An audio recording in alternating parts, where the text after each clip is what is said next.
Hey guys, Kakarot197 again with another question of the week.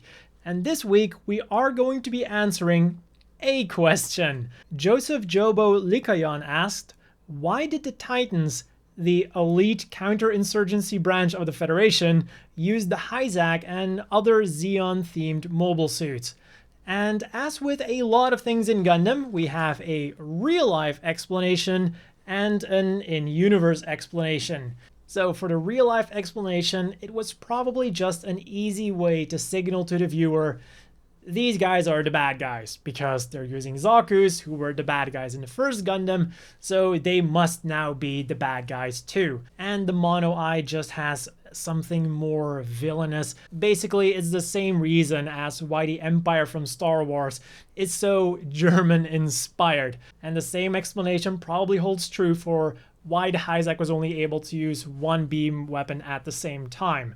It was a very easy canon way to still have them using machine guns and the Heat Hawk. So now we move on to the in-universe explanation and my mental gymnastics to kinda make it work. So first, let's quickly go over some history.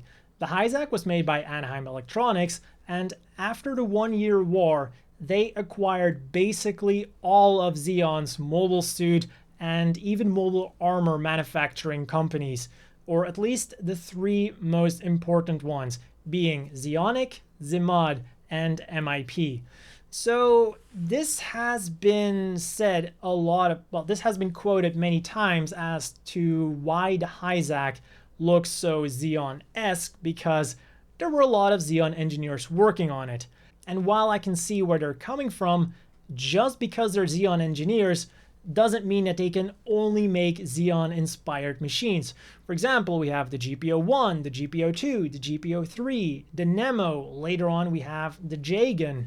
So it's quite clear that they can make Federation-esque machines. So the question then becomes, why didn't they make something Federation-esque for the Federation? And that then lead me to think, what if they didn't make it for the Federation? So who else could they have made it for?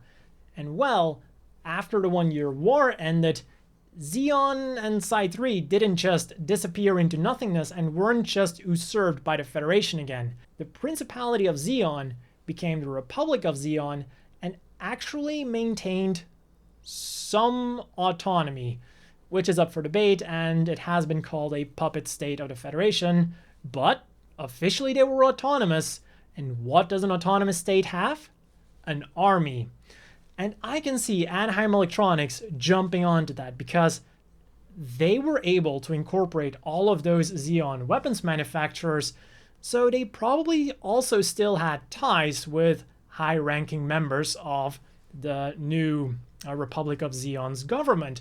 So they were probably able to get some kind of contract going with them, started development of the Hizack, and then they probably just thought, well, we have this machine that works, that is really good, let's just pitch it to the Federation and see what happens.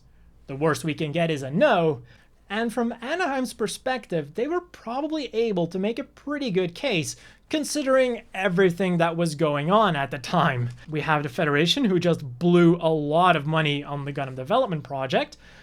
We have, again, the Federation, who just lost a shit ton of their mobile suits because of a certain nuke, which was launched from said Gundam development project. The Titans were throwing a lot of money at making their own Jim Quells, and in the future they were going to be developing the Mark II, so they probably were spending a lot of money on their R&D as well. So then, suddenly, getting this proposal from Anaheim Electronics, where they might be able to offer you a cheap working machine that has a great cost to performance, which is very important for the Federation, might suddenly make this a very appealing offer, and the Federation probably jumped on that thing. And another thing that I considered for this is Anaheim Electronics might have tried to product dump the Hizack. And simply put, product dumping means exporting a product for an extremely cheap price because of either small profit margins or because they're actually selling it at a loss. While this might sound stupid at first, the long-time goal here is to bankrupt the competition, get a monopoly, and then recoup all of your costs and then some by raising the price because there's no longer any competition left. So Anaheim Electronics, I would not be surprised if they were trying to become the only mobile suit manufacturer who was selling to all sides of the conflict. Honestly, of all the shady shit Anaheim Electronics was doing, product dumping probably was their least shady thing. So I believe that was definitely a possibility. And then further down the line, the Federation actually started to counteract this by making the Strategic Naval Research Institute around the time of Char's counterattack to exactly go against this. They wanted to make in-house mobile suits again to kind of counteract the monopoly of Anaheim Electronics, also because they were shady as all hell. Now, of course, we also see in-universe opposition to the Hizack for the exact same reasons. We think it's really weird that the Titans were using Hizacks.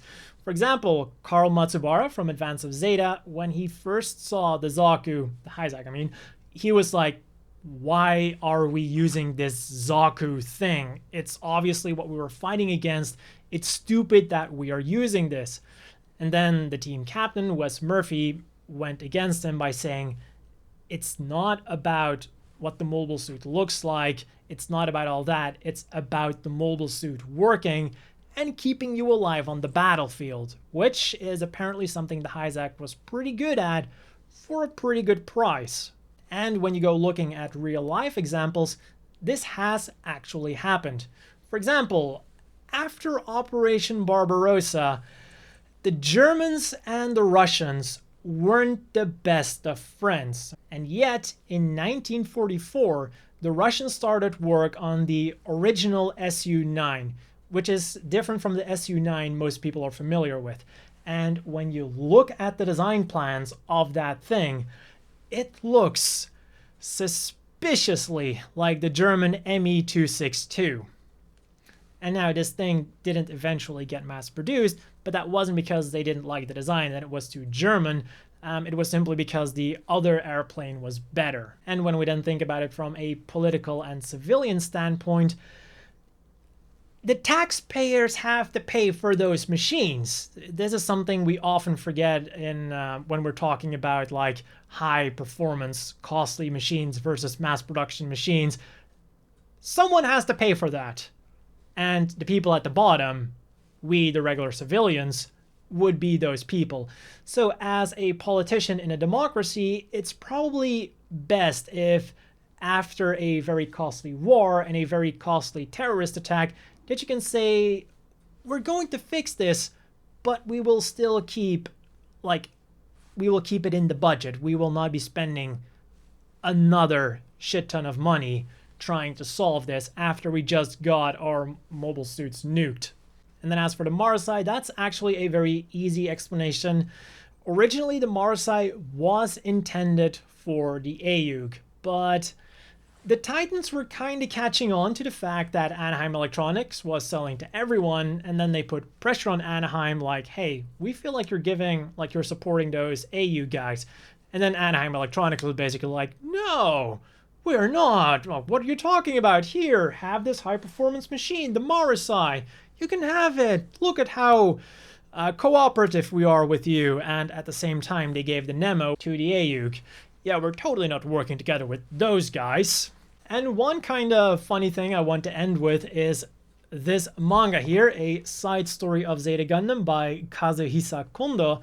And this manga actually really adheres to the aesthetics how we would expect them. Because when we go to the last page, well, the last pages, we can see that on the section of Titan's weapons, we see the Hyakushiki Kai, the Gundam Mark II, the Gundam Mark III, the Schutzraum Jaeger, which looks kind of Gapland-esque, and the Jim II.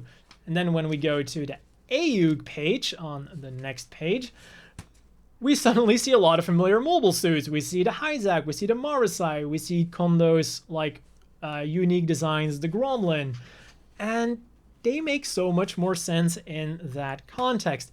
Also, all AUG personnel in this manga is wearing Zeon uniforms.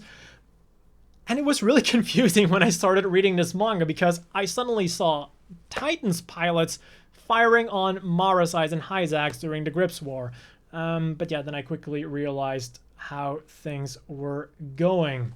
Also, another funny thing is, when you look at the Gym 2's description, other than being called the RGM-82, it actually states that it has a movable frame, which is identical to that of the Gundam Mark II. And if that model number was real, 82, as in designed in 82, which is how the Federation likes to name their things, that would be a giant canonical problem, because obviously the Mark II's movable frame came from the Jim Quell, which was only developed in 83, and the Jim Quell had a kind of precursor to that. So yeah, there's no way the Jim 2 would have had that in 82. But still an interesting thing to talk about. And talking about the Jim 2s, we will be talking about those a lot more next week. So let me know your thoughts down below. If you have another question that you want me to answer, also leave it down in the comments below. And as always, a big thank you to the Patreon supporters. I hope all of you watching have a great day, and I'll see you all next time.